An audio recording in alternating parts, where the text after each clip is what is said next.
Ok, pessoal, nessa aula a gente vai dar uma continuidade àquela da competência 3 da aula anterior que está aí no card, só que aqui a gente vai mostrar um texto que conseguiu de uma maneira mais satisfatória corresponder à expectativa da competência 3.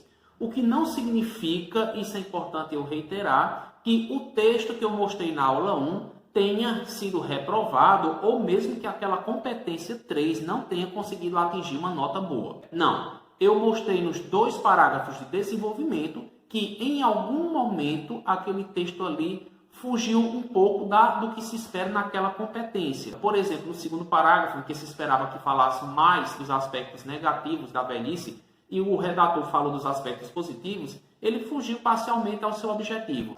Mas isso não significa que o texto que eu mostrei na aula anterior tenha sido um texto ruim ou mesmo que essa competência 3 tenha sido assim totalmente prejudicada a ponto de o candidato zerar. Então, eu falo isso apenas para ficar bem esclarecido, porque algumas pessoas me perguntavam se realmente houve muito rigor na correção daquela redação e aquela pessoa pudesse ter zerado a competência 3. Não necessariamente a outra pessoa zerou a competência 3, ok? Vamos lá. Ok, gente, dando aqui continuidade à competência 3. Na aula anterior, nós mostramos um texto que estava muito bem trabalhado as ideias, né? Pelo menos aquelas ideias que se propôs no rascunho, mas na escrita o autor se perdeu um pouquinho porque ele deixou de focar nos problemas em relação ao idoso, a vida do idoso no Brasil no século XXI, para focar nas vantagens conquistadas por essa categoria, por esse grupo aí. Então, fugiu parcialmente do texto. Agora nós vamos mostrar um segundo texto em que a organização das ideias seguiu um esquema e traz uma relação entre parágrafos mais bem articulada, mais bem selecionada, mais bem estruturada, e o resultado disso vai ser um texto que, pelo menos na competência 3, vai conseguir uma nota maior com relação ao texto anterior. Então vamos a ele. Não é fácil para o brasileiro viver dignamente quando atinge a terceira idade no Brasil. Como se não bastassem as limitações físicas devido à idade, o descaso da família e da sociedade são exemplos da realidade lamentável e vexatória pela qual passam nossos idosos. Cada vez menos as pessoas parecem ter tempo para apreciar a vida, e sobretudo aqueles que a fazem interessante. O homem acostumou-se à correria, à rotina estressante, à loucura por satisfazer a todo custo seus interesses pessoais e se esquecem do amor por seus idosos. Não é comum excluí-los de sua tão minguada vida social. Quantos não são esquecidos em seus quartos, no fundo da casa, num sofá da sala ou num ambiente confortável de um asilo? Que sentimentos não perpassam pela mente desses idosos que, depois de uma vida sofrida, percebem que são esquecidos por quem deveria amá-los? E esse sentimento vazio não se restringe aos de casa. Os idosos não são incluídos numa vida social, sentem-se marginalizados, ainda que leis que visam assegurar ao idoso seus direitos tenham cada vez mais relevância no ordenamento jurídico brasileiro desde 2003, a verdade é que na prática pouco se percebe de mudança. O que se vê com frequência é uma acentuada discriminação.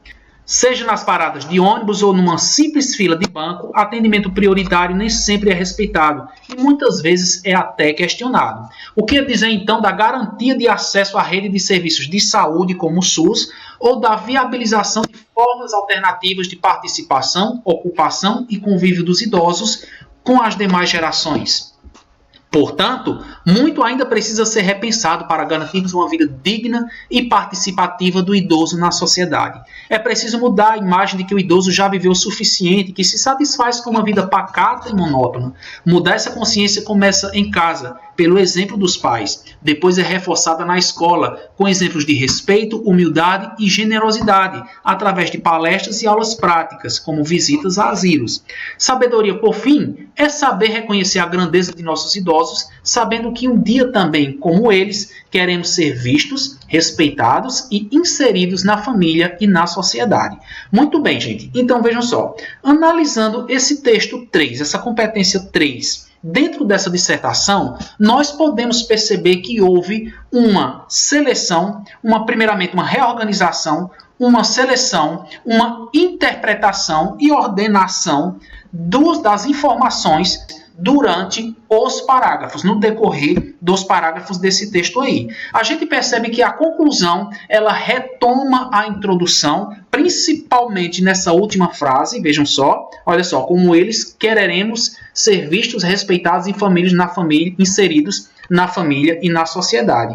A gente vê que é algo que foi colocado aqui, ó, o descaso da família e da sociedade. Então, houve sim uma retomada da proposta da tese, ou seja, do que foi colocado na introdução. A gente percebe que entre os parágrafos, sobretudo entre o terceiro e o segundo, observe que aqui nós temos, e esse sentimento vazio não se restringe aos de casa. Vocês percebam que esse sentimento vazio não se restringe aos de casa, tem a ver com o sentimento que foi colocado aqui, né? Um sentimento de abandono por parte dos seus familiares, que não tem tempo mais para com eles, não tem tempo para levá-los para passear, para dar-lhes atenção, para ouvir uma história, enfim, né? Não tem tempo nenhum. Então, chamou-se de sentimento vazio. E aqui a gente percebe também a sequência argumentativa que realça tudo o que foi mencionado aqui na introdução. Olha só.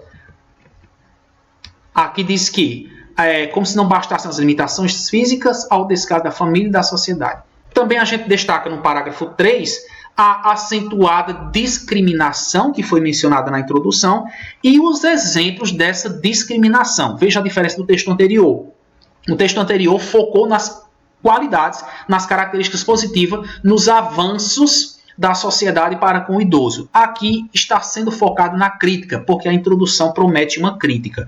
Então, olha o que foi mostrado aqui. Ó, fila de banco, atendimento prioritário, nada disso é respeitado e muitas vezes é até questionado. O que dizer então da garantia de acesso à rede de saúde, né, e o convívio com as demais gerações. Então, tudo que foi colocado na introdução foi novamente trazido à tona aqui nos parágrafos de desenvolvimento. Obviamente que o texto poderia ser um pouco mais desenvolvido e mencionar aqui como é que essa dificuldade de novas gerações aceitarem os idosos. Por exemplo, poderíamos mencionar a questão das redes sociais, né, em que essas pessoas muitas vezes são preteridas por parte dos mais jovens, né, e assim eles ficam sem se adequar à tecnologia, né. Enfim, outras situações poderiam ser simplificadas, mas de um modo geral houve a retomada dos elementos e muito bem organizados, certo? Quando a gente chega ainda na conclusão, perceba o elemento portanto, realmente um elemento característico de uma conclusão, um elemento que vai novamente retomar a problemática do idoso que foi colocada lá na tese e vai fazer isso de uma maneira muito assertiva através de uma frase afirmativa que vem na sequência do portanto.